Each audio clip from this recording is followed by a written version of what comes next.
Hi, and welcome to the Wayne County Probate Court. This video will guide you in filling out Form PC 648M, a minor conservatorship final account and waiver and consent. Before we get started, this video is not legal advice. It's for informational purposes only. You need to seek legal counsel for questions specific to your situation. So let's retrieve the form from the Wayne County Probate Court website at www.wcpc.us. In the upper middle, you'll see probate information.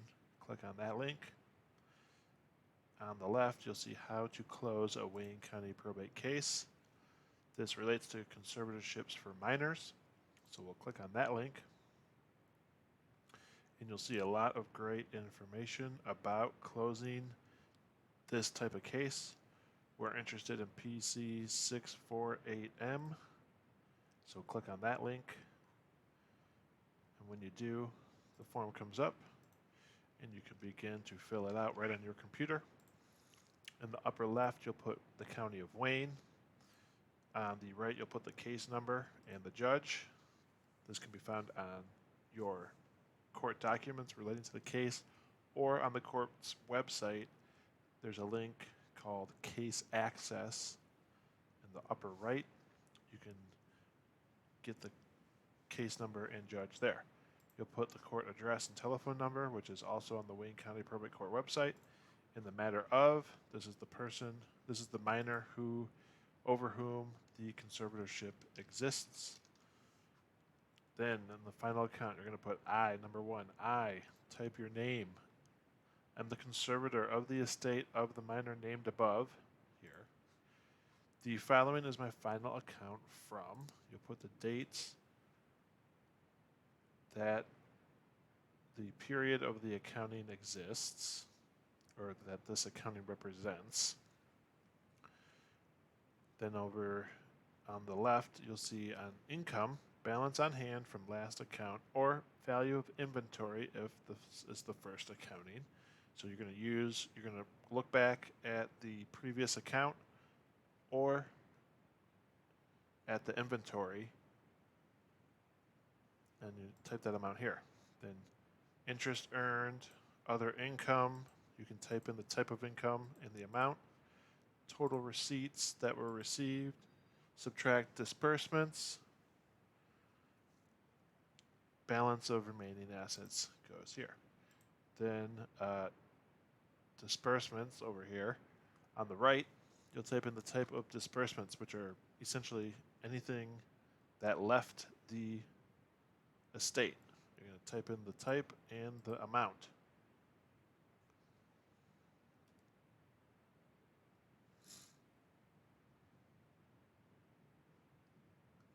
Then, itemized remaining assets. Note, do not provide financial account numbers on this form. If an account number is necessary to distinguish between accounts, put it on Form MC97, which is a separate document you can pull from the Wayne County Probate Court website. You'll put the specific account numbers on that if you need to. Otherwise, an itemized list of assets that remain in the estate and their amounts go here.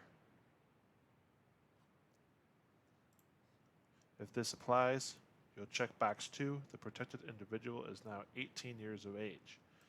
Then on the lower left, you'll see all SCAO forms have references to either statutory sections or court rule sections or both.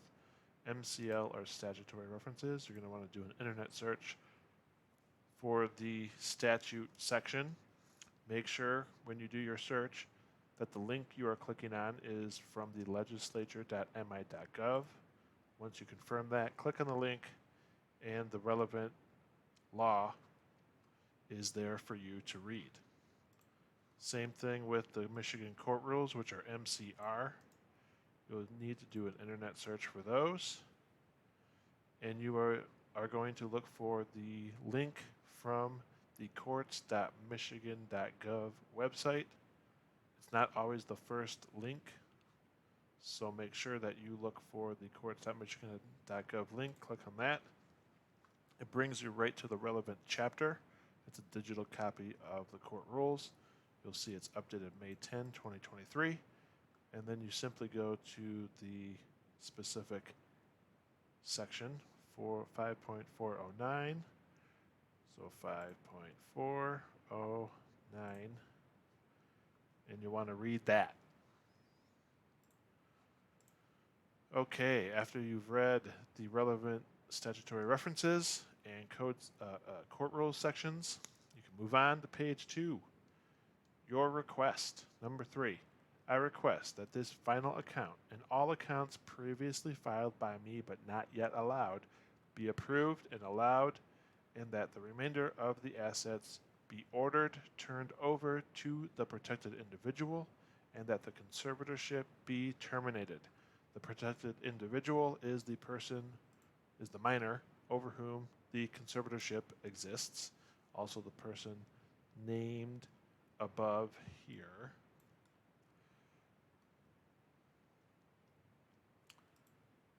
Then you're going to read the declaration. It says, I declare under penalties of perjury that this account and petition has been examined by me and that its contents are true to the best of my information, knowledge, and belief. That means you have taken the time to accurately input the income and disbursements up here. And if not, this declaration would be breached and you could face penalties.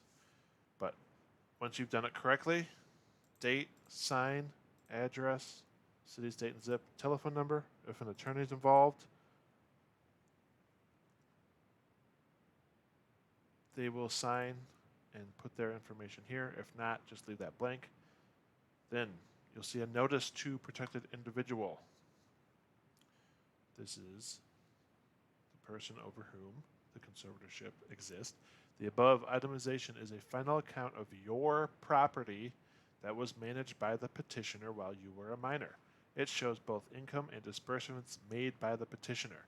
There may have been previous accounts filed with the court that have not been allowed, but you should have received a copy of each such account. You are entitled to have a copy of this final account in each prior account that has not been allowed. The court might not audit this account or any prior account. You have the right to review proofs of income and disbursements at a time reasonably convenient to the petitioner and you.